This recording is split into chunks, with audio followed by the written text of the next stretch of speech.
welcome to the 12th Z Jaipur Literature Festival's Charbagh.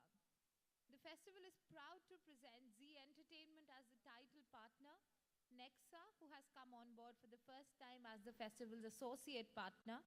Our venue partners Rajen Kilachan and Bank of Baroda. JCB Prize for Literature Bookstore managed by Full Circle. Our cause partner Dettol, Banega Swachh India.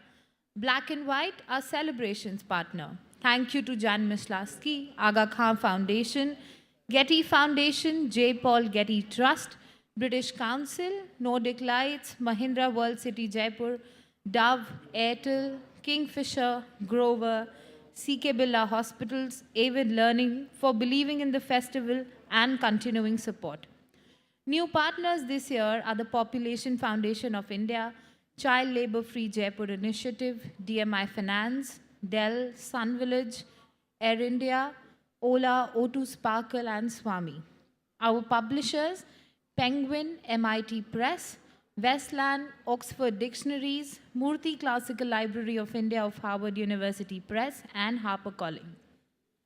We would also like to thank our media partners, Red FM and Rajasthan's very own Patrika Group and Bhaskar Group for their generous support year after year. Our new partners, Business Standard, Outlook, and DNA. Our social media partners deserve a mention, Facebook and Twitter, who increase our reach to the world, Vayus, Wattpad, and Launchora, our podcast partner. The first session at Charbagh will begin shortly.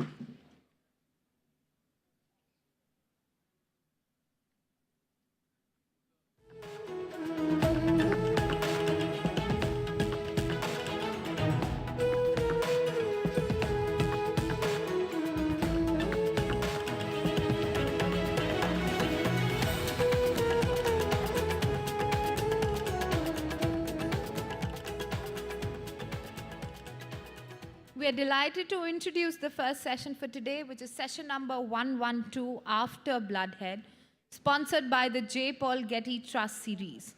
We have with us Marc Quinn. He entered the international art scene in 1991 with his celebrated Frozen self-portrait series made of his own blood titled Self. He talks about his life and inspiration as well as his upcoming projects in conversation with an awarded artist and writer, Molly Crabapple. Please give a big round of applause for Marc Quinn and Molly Crabapple.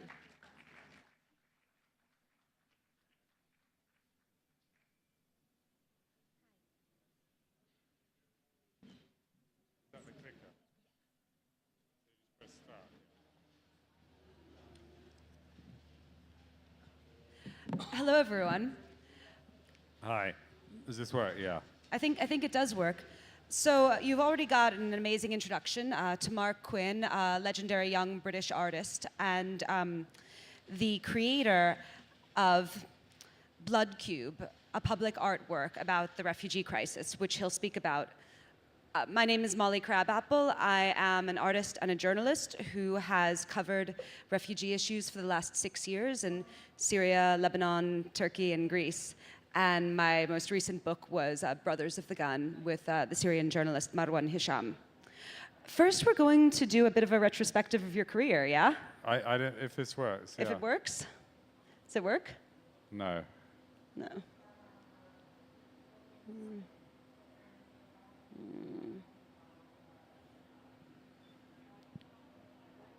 Oh, this where? That's it. Towards the blue tent.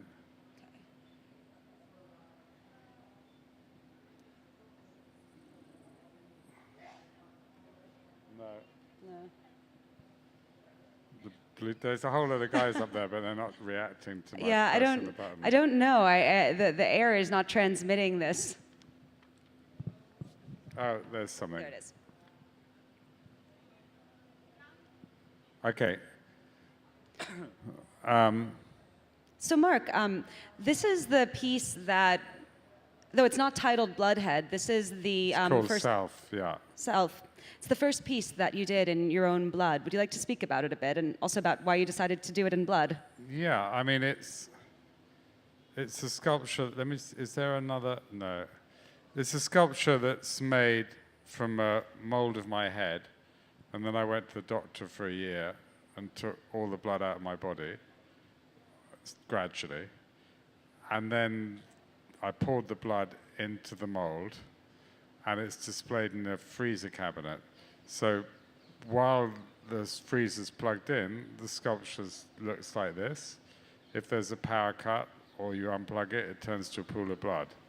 So it's a sculpture that exists only on life support, a bit like us, really. I mean, it's dependent sculpture. It's dependent on infrastructure. It's dependent on people coming together and creating society. So it's really was about how the self, ourselves, are not really independent, that we're all connected to everything, amongst many other things. It's an ongoing series. I make one every 5 years. So there's 6 of them now. This first is the first one, and was shown in the Saatchi collection in London. It's now in New York. It's been frozen for 25 years. And what's the attraction of working in blood for you? Well, it was really about getting rid of, as an artist, the idea of getting rid of all barriers between myself and reality, or the subject. And I was just thinking, portrait's so kind of boring and illustrational, and like, why can't you make something, like, I want to bring real life into art. Why can't I make something out of a person? Mm-hmm. And then without killing myself as well, and without chopping my arm off or something. And then it just came to me that blood is this amazing material that can be seen as both positive and negative. It's about death and about life. Your body recreates it, so it's almost like a resource that your body creates. And I could take it out, and my body remade more of it. So now there's 6 of these sculptures, so there's 60 pints of my blood in the world, plus the 10 that are going around me. So in a way, the sculpture is really about life and the amazing way that the human body reproduces itself and how life reproduces itself. And the way that blood is the thing that connects all of us and that we all have, even though it's exactly. Another way that people have segmented each other from each other. Of course. I was thinking of when I was researching your talk, I was thinking of the limpieza de sangre laws in Spain. They were the laws that Ferdinand and Isabella did after 1492 when they expelled the Jews. Yeah. Which, limpieza de sangre, if you don't know Spanish, it means cleanliness of the blood. And means what? Cleanliness of the blood. Oh, yeah. And it meant that you had to prove that you had no Jewish or Muslim ancestry to have the full rights of Spanish citizenship. And I think... That must have been quite difficult since there was... Genealogy. Genealogy. Well, they didn't have DNA sequencing, did they? No, they didn't. So I think that blood is a fascinating it's all thing. prejudice, which is what we know it all is anyway. Exactly. So your next piece in this show, it's one of your series of these beautiful marble sculptures you've done of disabled models. Yeah. Let me just... So kind of after doing something about myself, I thought it was interesting to move on to do other people, but I wasn't really thinking, and it's interesting how the idea for this came up. I was visiting the British, I always love ancient art museums. I was in the British Museum.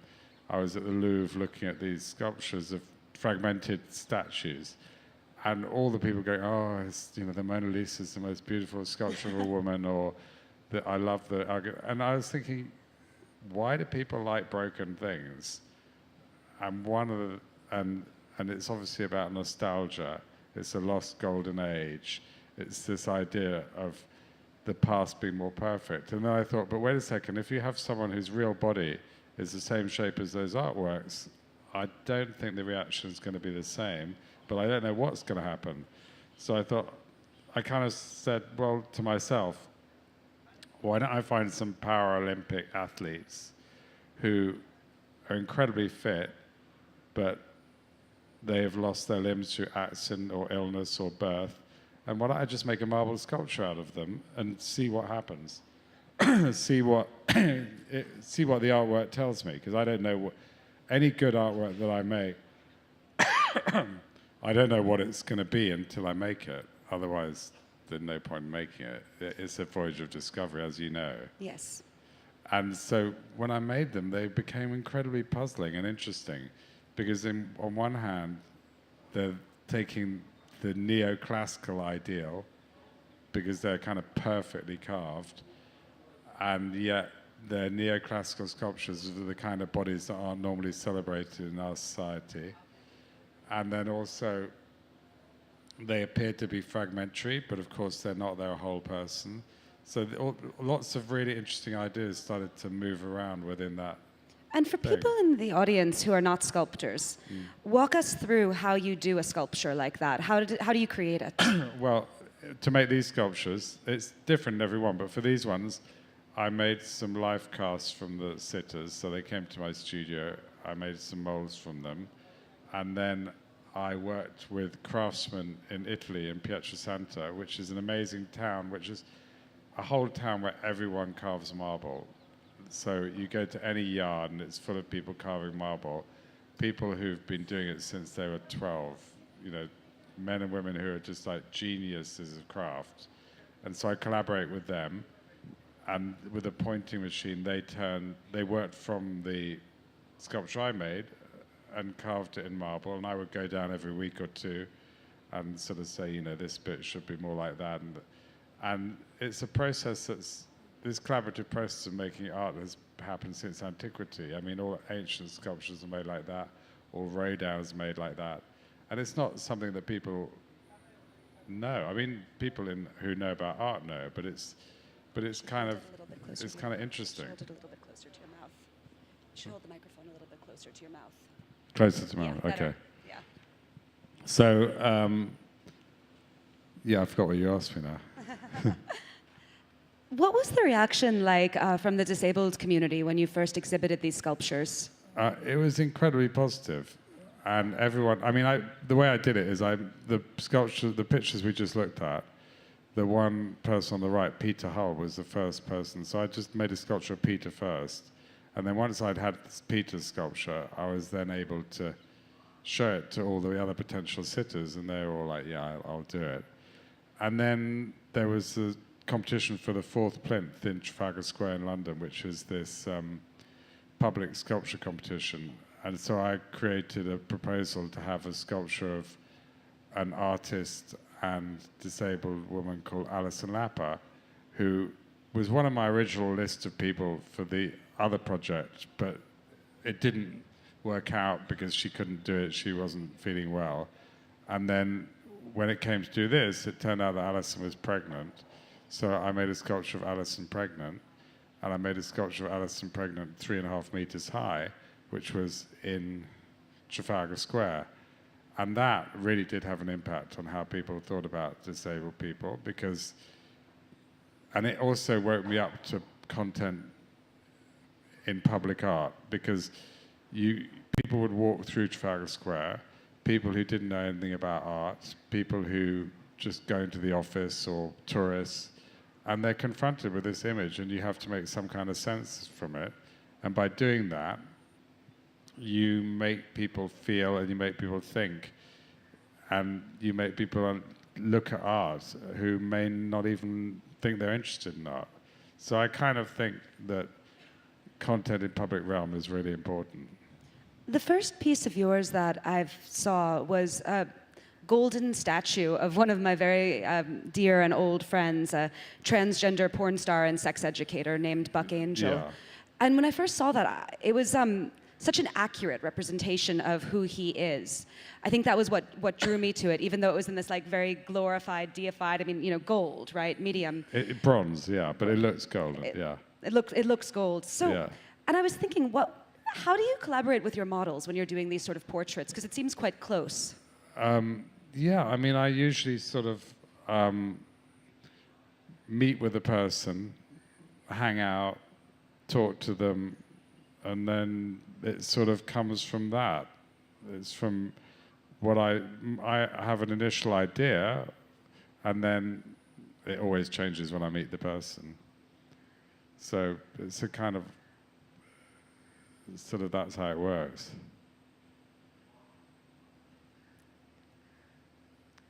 What's that one? Oh, this is the So when the Paralympics happened, they asked me if they could put the Alison Lapper sculpture in the opening ceremony. And then it seemed to me like, well, it's made of marble. It's 3.5 meters, which looks big in Trafalgar Square, will look tiny in the Olympic Stadium, and it would be impossible to bring in and out, which is what they wanted. So then I looked at inflatables.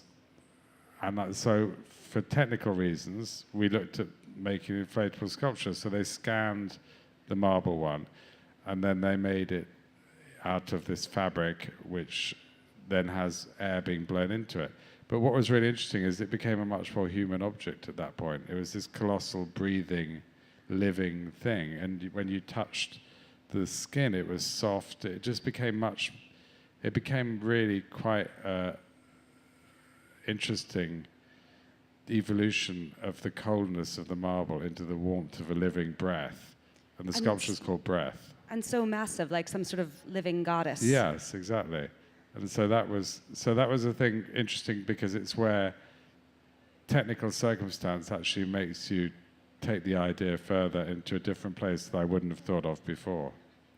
So where has your work gone since these sculptures? Well, I mean, let me see, I don't know what.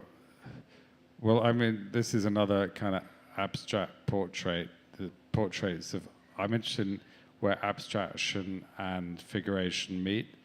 And so, and in a post 9/11 world where you go to the airport and your eyes are scanned, your fingerprints scanned.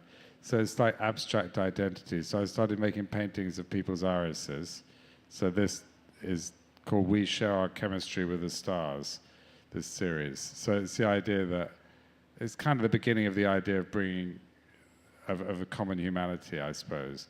That when you do a picture of someone's iris, you don't know who they are, you know nothing about their social standing, anything. You just have to look at them as a human presence.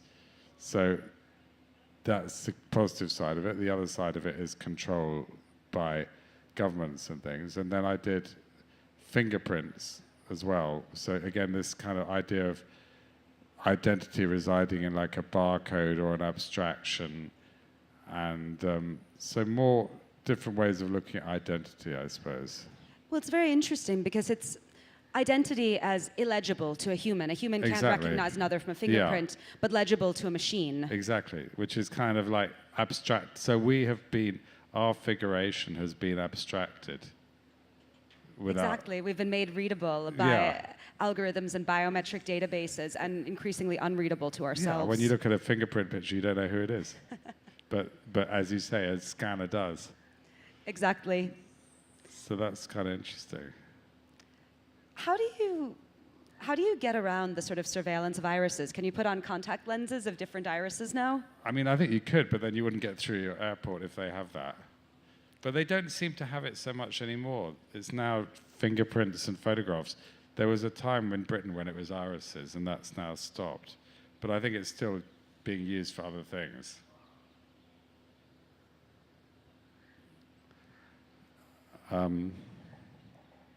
Should we look at what's next? Oh, this is a meat painting. So this is a journey into the inside of the body. So again, it kind of like an abstract painting, like a de Kooning or something like this. But it's actually a photograph of lamb that I bought in the butcher's shop and like chopped up and then took a picture of it and then made a painting of it. And this is sort of, I think, about 3 meters by 4 meters. So it's like you're suddenly injected into the inside of a body in this kind of but it's also got this kind of oceanic sort of feel, and it's kind of beautiful and disgusting at the same time, which I love. Well, it's all the things that we see every day, but because you're seeing them up close, they're stripped of their meaning, and it gives us a chance to make a new meaning with them. Yeah, and it is that thing of, I like things that are ambivalent, that are paradoxical, that seem to be one thing and in fact are the other, or that go between, because I think then you don't get bored of things, because your mind can never resolve the conundrum in a sense. You're always drawn to it and repulsed to it, or in this case, or made to think about what flesh is, and that we're made of flesh and animals are made of flesh, and all these questions that we don't really want to think about. But on the other hand, also it's a beautiful painting and it's lovely to look at. So it's kind of, I think the more contradictions in a work of art, the more interesting it is. So the loveliness, and then once you think about the lovely red patterns that you're looking at, all the discomfort and horror and awareness of your own mortality. Yeah, and the discomfort and horror of the animal that grew into this and that ended up in a butcher shop. Let's see what's next. And this is some of the artwork I made with DNA. So around the turn of the millennium, I started working with Sir John Solston, who's one of the people who sequenced the human genome for the public part of it. So there was this race between Craig Venter, who wanted to privatize our genomes, and the public guys who were sequencing it. It was actually an amazingly important race, because it's like, does the instructions to make ourselves belong to everyone, or does it belong to a commercial company? It's like almost like the epitome of Big Brother or sort of corporate baddiness. And luckily, the public attempt to do it won and beat Venter by a time, and then they just published the whole genome, and it became available to any scientist or anyone who wanted to research it. And a lot of genetics in medicine, all that has come from this. And so John was one of the people doing that. And I started working in his lab and making artworks using DNA. And the one we just looked at is like, it's the Garden of Eden. So it has the DNA of, I think, 127 different plants and a human man, a human woman. So it's almost like a kind of sci-fi version of the traditional Garden of Eden painting. It's just got all the instructions to remake it. And what do you think of what's happening now, where instead of our DNA being sequenced and privatized, it's our thoughts and feelings and our social interactions, and how long our mouse lingers over something, and what diseases we search, and what porn we like, and literally every single thing from our pupil dilation to our greatest fears and desires? I mean, that's what's happening with the network and with smartphones. But like any drug, yes, because you're so seduced by all the good things, or all the things it can give you, you just think that doesn't matter. Do you think you could make art out of the abstract patterns of our desires? I think that would be quite interesting. I haven't thought about it, but I think that should be my new project. But I'm good at giving inspiration. Yeah, exactly. I'm glad to be inspired in this talk. But I think it is, I think that an artist should be inspired by the world, and I think very much by the world we live in. It's about reflecting the world. You and I live now. There's certain things happening now that can never happen to someone in the past or in the future. And when we look back at art in the past, what's beautiful about it is that it's so of its time, but also timeless and can still talk to us. So it's this idea of somehow you have to incarnate your time and something that's eternal in humans, and then it can then art becomes this kind of spiritual time machine that if you go to a temple here and you look at an amazing sculpture done 1,000 years ago, you're still right there, even if I may know nothing about the religious context of it. I'm there with the artist who made it, and there's a communication with someone who's died 1,000 years ago, and there's a moment that's still in the present moment. I think that's the difference between art and artifact, is that art always lives in the present moment. So great art, whatever it is made, is always now. And an artifact is something that stays literally in the rearview mirror of history. It just sort of stays where it was and doesn't. So bad art lives in the past, good art lives now. I might problematize that a bit. I might disagree with you. I think that whether or not something leaps out and grabs you or not depends a lot on you. I look at it changes all the time. The ukiyo-e floating world prints, from Japan that were so little valued that they were used to wrap up stuff that people were buying from Japan, and then they came to Europe and inspired Toulouse-Lautrec and a generation of post-impressionists. I once had a friend, an extraordinary artist. He told me that the way that you know art is that it's still recognizable as art if you see it in a tag sale. Not just in a fancy white gallery, right, surrounded by a shell of money, but you see it everywhere. And I think that's what you're saying too about the sculptures in the temple. But also, the other thing is that what we're interested in changes. I mean, there are things that you can acknowledge are great art, but you're not that interested in. So, I mean, defining things is always slightly a waste of time. I don't know. It's for critics who need jobs, not for artists who make things. Yeah, but somehow it's kind of an interesting game in some way. Not game, but it's because I suppose when you're making art, you're trying to define it by making it, in a way, aren't you? I think we're just trying to make things so that we could keep ourselves alive in this world, and then other people slap the definitions on them. Exactly. And then we have to go along with that so we can keep making money. Yeah. What's the next thing? So these sculptures are from the... So after I made the sculpture of disabled people, I got really interested in, and this is where the Buck Angel sculpture is part of this series, of people who actually changed their body, and how nowadays you can have an internal vision of yourself, and you can actually externalize it and sort of become the person that you want to be. And the first time in human history, really, because of drugs and surgery and things, you can actually transform your body from a man to a woman, or you can tattoo yourself, you can do scarification, you can do all these things and become your own vision of yourself biologically as well as dressing in different clothing. So it seemed really interesting, and I felt also that people who do this are artists in themselves, and that when I make a sculpture of like Bach, for instance, it's a collaboration with him, really. That it's sort of, he's an artist who's taken his own body as his medium.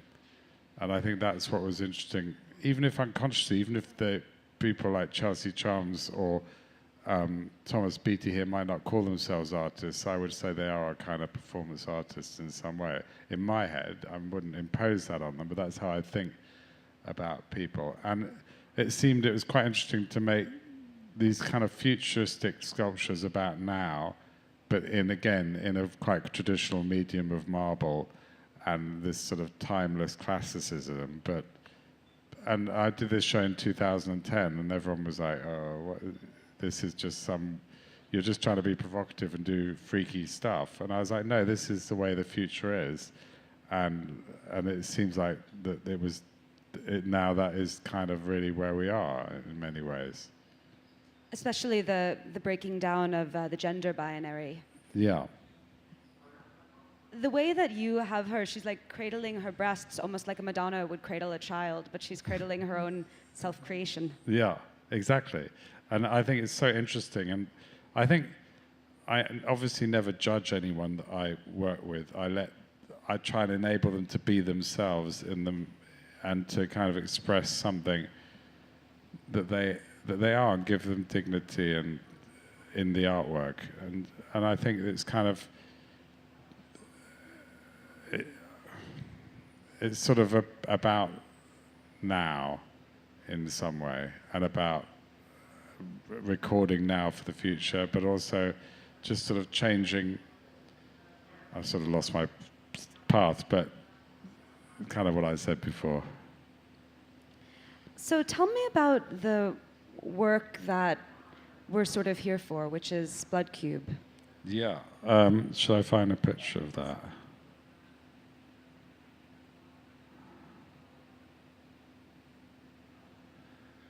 Okay, so this is a work that I'm working on now, which is a sculpture that's inspired by the refugee crisis. And it's a sculpture sort of about refugees, made with the collaboration of 5,000, at least 5,000, probably more people. Half of them are refugees and half of them are non-refugees. and it's a public artwork, so it follows after the Alison Lapper sculpture in many ways. Its first incarnation will be in New York, in front of the New York Public Library, which this is a montage of. And so what you see is, there's a couple of elements to the thing. The first one is you see this pavilion designed by Norman Foster, which has this kind of tent-like quality. And inside it are these two cubes, which are meter cubes. So they're 1 meter by 1 meter by 1 meter, each weighing a ton. And each cube is made of frozen human blood. So it's the first time I've used blood since Self. And one is made of donations by settled refugees who have been settled into Western countries.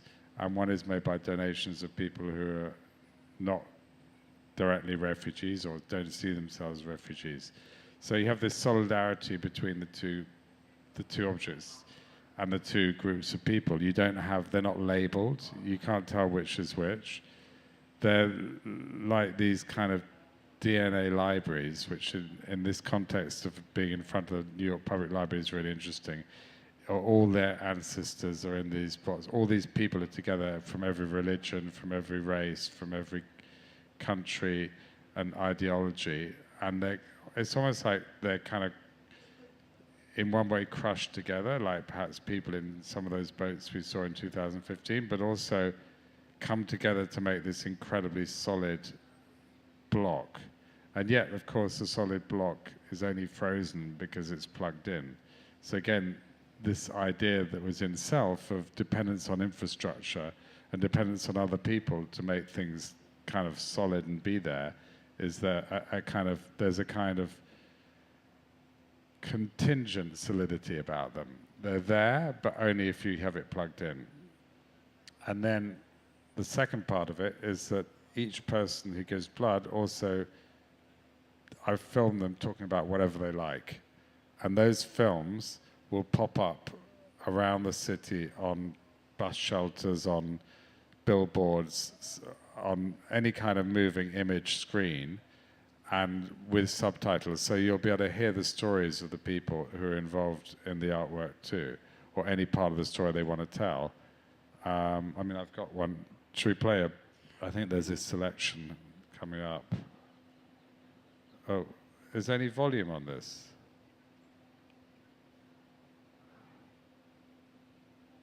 Is there no sound on this?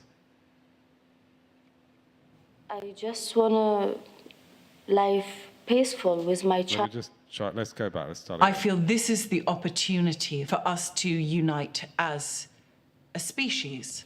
I just want to live peaceful with my child here. I want to help my child to see him make everything he like. It's hard to move to a country that you're not so familiar with, but have to basically adapt and adjust to the culture. I was in a playground with my sister, and the bomb take my brother. I saw videos of people who I know being thrown from high buildings. They just kill people for no reason. I got thrown in prison and I got tortured. When you drive your car next to a tank, this is not a normal life. The road was like a very big black hole. I was not aware that our parents were sending us away literally forever. We landed in the prison. We waited 3 days and 3 nights in the jungle for the boat to arrive.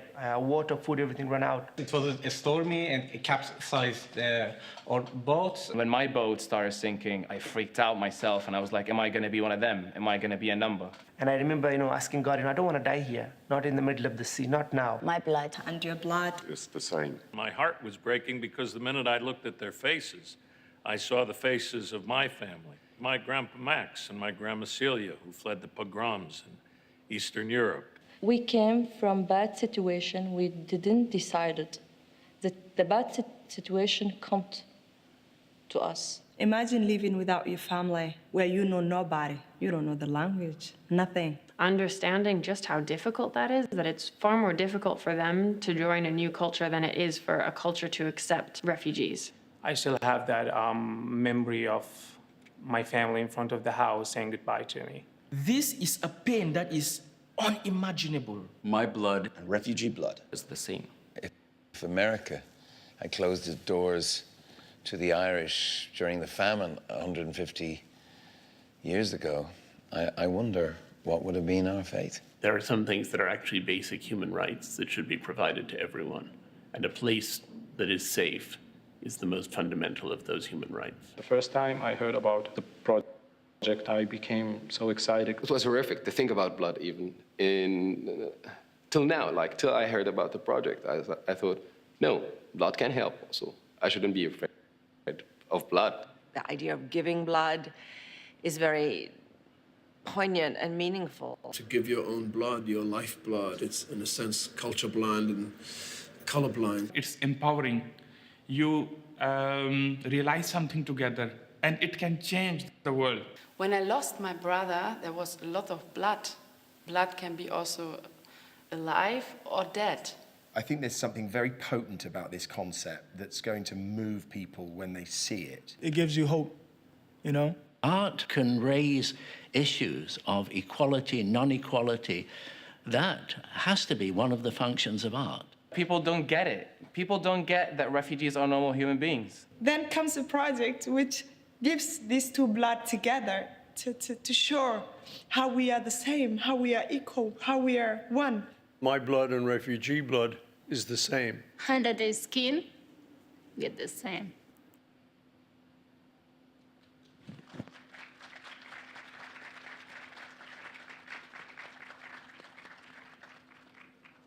So as you know, it's a huge topic, and there's so many different ways of looking at it, and there's so many different aspects of it.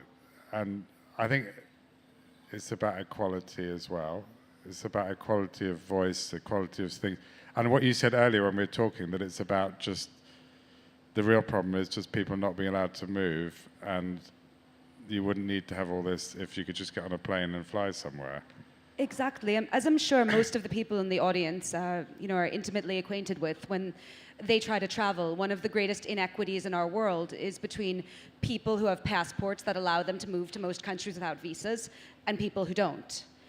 There are two reasons that there are a refugee crisis. The first is the push factor, right? You know, the wars, the persecutions, the poverty in the countries that people are fleeing from. But the reason that people are drowning on boats or that they're dying in trucks in Europe is because they're not allowed to buy plane tickets. Because we live in a world where if you have a passport from a poor country, you cannot move with the same ease that I as an American or Mark as a British person can move. And I guess I wanted to ask you, because so often work about refugees, it's like apolitical, right? We were talking about this. It's just about feeling bad for poor people who suffered. How does your work challenge the idea of borders? Well, I think the first thing is that everyone involved in it is contributing and is trying to help someone else. So whether you're a refugee donor or a non-refugee donor, you're giving your blood for this project. By giving blood, it's almost like a primordial thing about helping people. And I don't know about, in the UK, when you give blood, you don't get paid for it. In America, you get paid for it. When you give blood without getting paid for it, there's a kind of purity to the donation, and there's a feeling that the person gets, which you don't get. And you get a different economy of blood, I suppose, is how you look at it. In America, you have people who are very poor, who go and give blood many too many times because they want money for it, and it becomes a horrible dependency. And when I first had the project, I went to Berlin and arranged a group of refugees from all different countries and talked about the project and said, you know, would you like to be paid for contributing, and how do you think this should be structured? And everyone came back and said, no, we definitely don't want to be paid, because we want to have that sense of being able to give and being able to help. Because where people have been stripped of everything, who are stripped of agency, who are stripped of being able to do anything, have become victims, been told they're victims, and now we're not. Now we're people who are helping other people like ourselves. And so that was an incredibly powerful moment. And I felt then that that there's this equality of donation, there's equality of voices, that the people speaking who are refugees, non-refugees, both have the same opportunity to talk. And also another equality is looking at the equality of how come some people who are incredibly famous are so valued by society, and then some people like refugees are so unvalued, and I wanted to sort of put them on the same level. And blood is such a common denominator. You know, you and I and everyone in the audience has the same blood. And it's only by denying that that you can actually, and when you think about that, then you have to think about people in a different way. And interestingly, one of the refugee advocates from Chile was saying when she was being tortured in a Chilean prison by a female guard, at one point she said to her, look, you know, we have the same organs, we have the same blood in ourselves. Why are you doing this? And the policewoman has said to her, no, we don't. And you you get pushed to this absurd, or not absurd, actually pretty confessional point of denying your own humanity in order to harm someone else.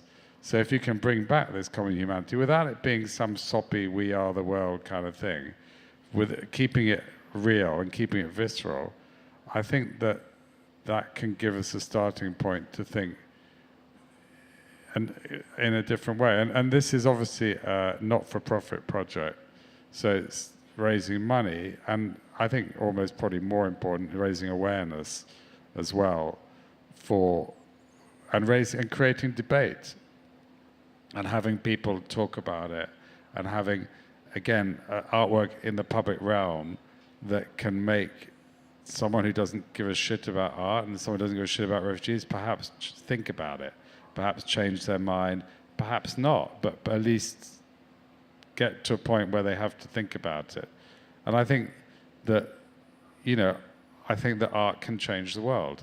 And I think that as an artist, it's my responsibility to make art that has the possibility of changing people's way they think. Because really, art is about all of us. It's about human connection. That's all it's about. It's about communication. It's a form of communication and a form of memory of what people were thinking at the time, and a form of transcendence and spirituality. But it's really about people. Art is about other people. One of the explicit aims of Blood Cube is to help refugees by raising money for the International Rescue Committee and for other refugee aid charities. Now, when I originally heard about this project, I've spent a lot of time doing journalism in refugee camps. And one of the first things you realize when you're in a refugee camp is that there's a huge structure of people making money off of refugees, of which I very much include myself as a journalist in it. There is the government that's getting money to host the refugees. There are the NGOs that are collecting salaries, right, to help refugees. There are the smugglers that are getting money to take the refugees out of the camp. There are the journalists and the artists and the people chronicling the refugees. Everyone is making money off of the refugees except the refugees themselves, who are trapped there because of laws. And I want to ask you how your project breaks that. Well, I think you're right that I can't change the way that the world works for refugees. I think that on balance, giving money to NGOs probably does some good. I think that concentrating at least half the money on smaller NGOs, and which are less likely to be bogged down in bureaucracy and in spending money on infrastructure and keeping themselves going, is important. But nothing's perfect, and I'm learning all the time from people like you and from other people I meet, and the whole thing's a journey. But I'm just trying to find a way to do it, and I will put a board together who will help advise me, because I'm not an expert in this area. This has been so amazing speaking with you, and I want to, because it's such a complicated issue and you have such a large body of work, I want to open it to questions, and then if there aren't enough, I'll bother you more with my questions. But who would like to ask Marc questions? And I'm going to I'm only going to call on a woman first, so please, if you don't want us all to sit awkwardly here, I'd like to invite a woman to ask the first question.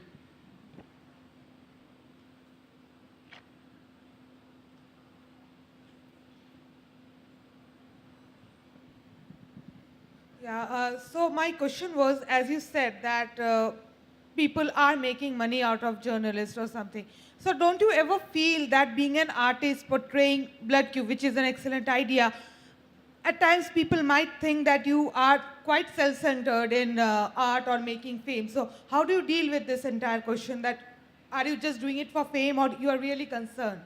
Well, I mean, I can't convince people of my real concern except by doing things. I'm not making any money out of it. I've put already 3 or 4 years of my work into it and a lot of my own money into it.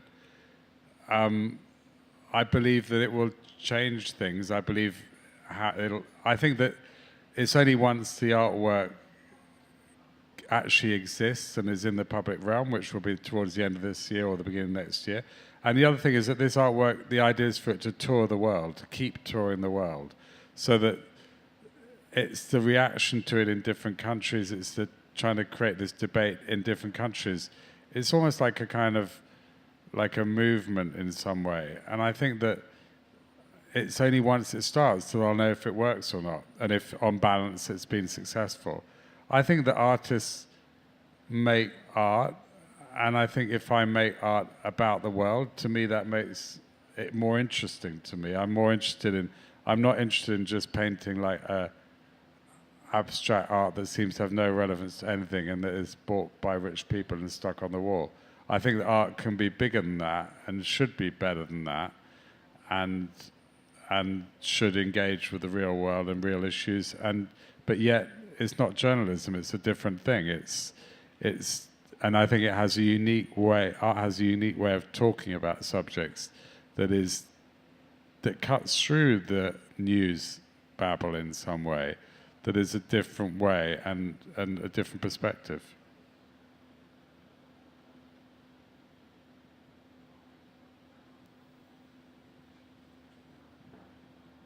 Is it on? It's okay. Quinn, thank you very much.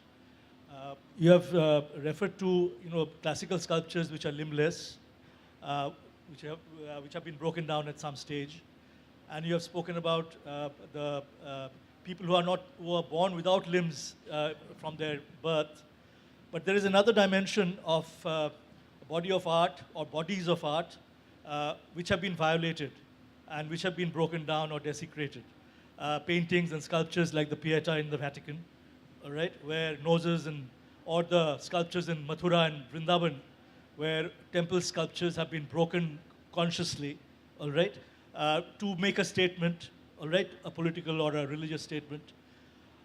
Isn't that another dimension that would interest you in creating a body of art? Well, that is an interesting idea, which I haven't actually addressed. And yes, I think that the idea of desecrating an object to desecrate an idea is a very interesting one, which is, as you say, iconoclasm has an amazing history throughout the ages, and is always, I mean, in a way it shows the power of art, that people have the need to smash it and destroy it. And even, we see it now with ISIS in Iraq, where they were destroying Palmyra and Nineveh, and not only killing people, but smashing objects as well. And I think that it shows that art carries the cultural memory of a people. If your enemy wants to destroy it, if it had nothing to it, people would just ignore it.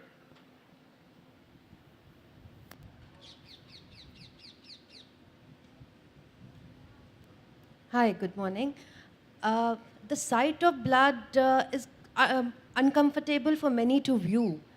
So don't you think this medium would lose the wider appeal of engaging with people, of creating awareness? Many people wouldn't want to converse with art, with this cube, just because there's blood in it. Because many people, they are uncomfortable looking at blood. Thank you. Well, I think that it's an interesting point you raise, and I think that art doesn't have to always function from the point of comfort. I think that art can disrupt you and disrupt your. I think it should disrupt your journey through the world, and that I think it's that kind of visceral disruption where suddenly something hits you in the gut before it hits your head. Then that stops you, and then often you think about things more deeply if you've been emotionally disturbed before you start thinking about the subject. So I'd say that that's a very good reason to use blood, because it kind of cuts through the bullshit.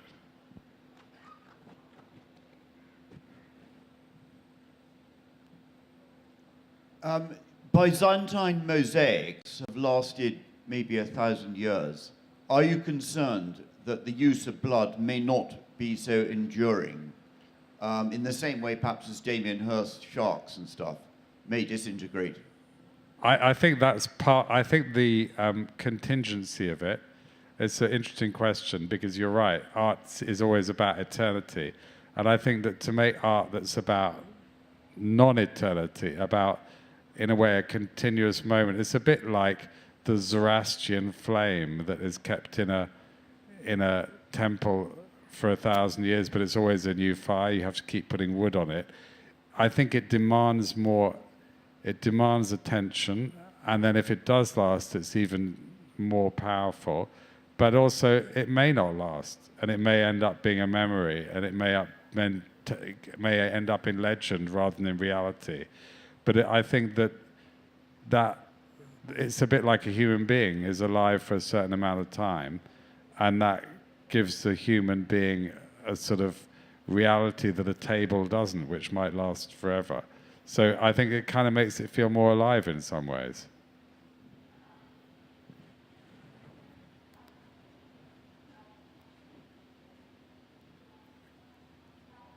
The world has become extremely polarized in last few years. If words and debates can't change people's minds, how do you think art can change people's mind about refugee crisis and Sorry, political could you beliefs? speak into the mic? I didn't quite hear that. The world has become extremely polarized in last few years, and it's heading more towards polarization in terms of political thoughts and beliefs. If there are debates and discussions not changing people's minds, how do you think art can change people's minds? As an artist myself, I want to know if there's hope. Because I think that it sort of bypasses discussion and hits you emotionally and viscerally first, and then you think about it afterwards. So it's like a different angle, a different facet of the same subject in a way. But I think one that's underused for communication. And so by using something that people don't expect to see strong content within art, then I think that that's an element of surprise, and that element, and I think that's why it's important that it should be in public as well, because that's when you can engage with a whole new level of people. And you write books, that's an engagement with a whole level of people. Or you're doing a mural on a wall in Athens. These kind of things where people come across art in unexpected context. The 20th century started with Marcel Duchamp putting a urinal in a gallery with the idea that by taking the real world into the white room of art, you look at something differently, and that's absolutely true. But I would say that the next thing to do is take art out of the white cube and put it into the real world. So a kind of inversion of the Duchamp. I absolutely agree with you. I think that one of the ways that artists have disempowered themselves is by confining themselves to the art world, and that art is way too big and way too engaged with the world for the art world to ever possibly contain it. And I think that the only way that art can be relevant is, as you said, to get out into the streets and to confront people, including people who deeply disagree with you, people who loathe you, people who think that you're, anti-national or a traitor to America or all sorts of other things. I think that for art to be locked up in some little safe space is the weakest and most marginal thing it can do. It's like an animal in a zoo. Exactly, a butterfly pinned to a wall. Yeah. Exactly. So art has to confront, and I think for me that's the hope. Yeah.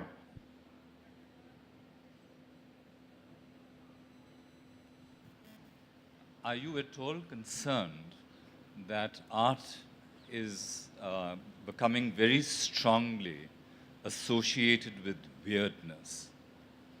With weirdness? Weirdness. Becoming. I think one person's weirdness is another person's normality. And I think what's really interesting is that art can record how society evolves.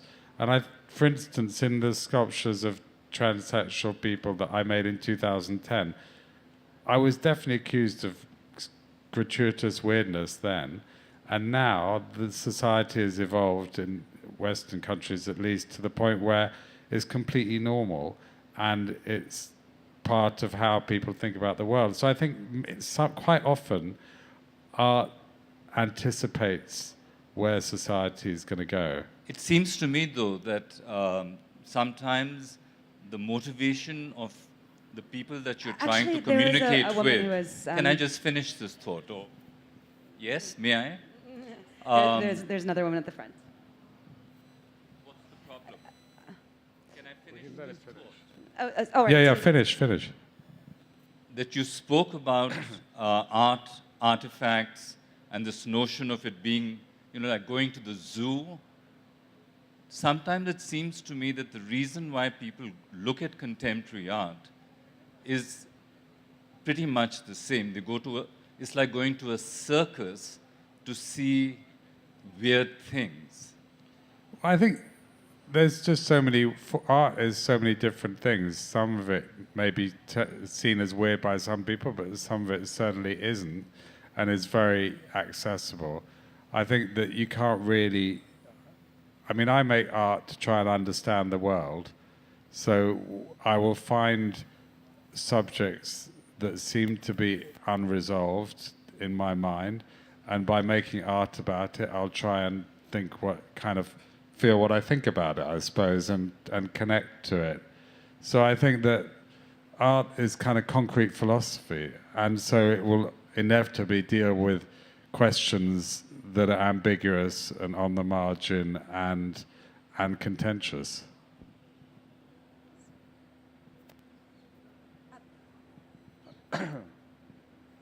Associating art with history, in Berlin, I saw the Jewish Holocaust Memorial, and sometimes artists, they obscure what exactly the memorial itself is symbolizing. And I just wanted to wonder why an artist would leave such a thing open for interpretation, because it can be interpreted in so many different ways. I think art always is. You can, if you're making art that can only be interpreted in one way, that's called propaganda. And when you look at all the art that was made in Russia and China during the communist period, it's not that interesting as art. It's interesting as social comment and craft. But I think that the whole point of art is that it has to be ambiguous, that everyone has to be able to bring a part of themselves. Art is a mirror, and you bring yourself to it. Hi, and this question is open to both of you all. In the conversation, you alluded to some of the, given the nature of your work, some of the constraints and challenges presented by the economy side of the art market. Could you talk about how you kind of negotiate those constraints and challenges that come with the economy of the art market? Yeah, I mean, in order to make art, I have to keep on selling artworks. And so some things are more commercial and some things are less commercial, I suppose. And it's a question of balancing it or finding things. But also there are people who collect art because they're interested in it and they buy more challenging art as well. But if you want to make money in art, you just make beautiful things that have no content and then you'll do very well. You could make highly polished spheres that you can put in lofts for oligarchs. I have a slightly different background than Marc in two things. First of all, I'm American, which has no art funding at all. We don't value, the American government does not value culture, sadly. The second thing, though, is that I don't sell my work to rich collectors. Not because of any sort of moral purity on my part, it's just not how my career went. And so for me, a lot of the way that I actually make a living is through doing journalism, and also through doing illustration as well.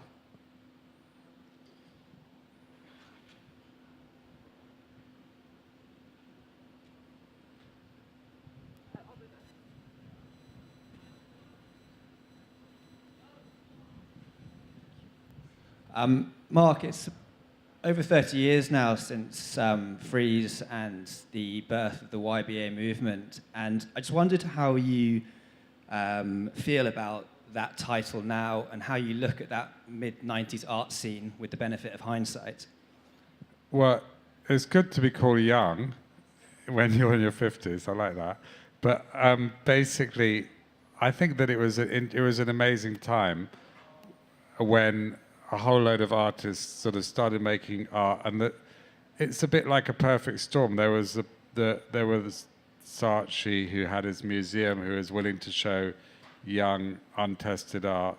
There was a recession, so art collectors didn't want to spend money. They wanted to buy cheap, young art. There was the legacy of punk, so people of my generation just thinking, fuck it, we're not just going to wait for some gallery to give us a show, we'll just do it ourselves. And there was all these things came together, and there was a big explosion. And I think there was a big explosion because, in a way, the defining thing about YBA art, I think, is bringing real life into art in different ways. And I think that hadn't been done quite as viscerally before. And I think that's I would say the contribution that we've made, is that idea of bringing the real world into art. And then inevitably, as time changed, some artists continue making work, some don't. It's like the birth of a universe. You have all this cloud of gas, and you don't really know what's happening, and then it solidifies into different things afterwards. I think we have time for one more question, a brief question. Over here.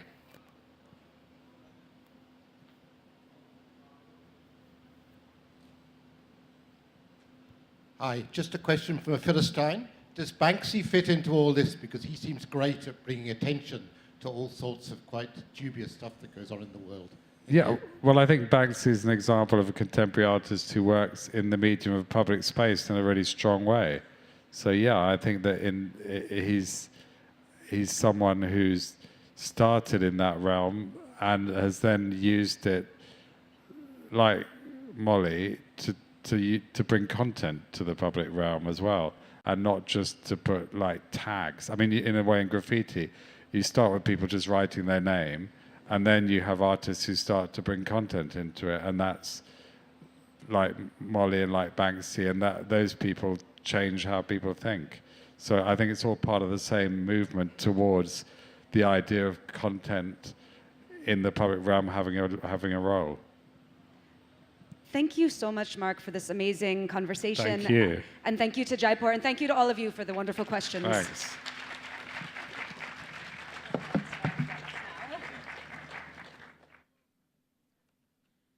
This has been truly fascinating. Thank you, Marc and Molly.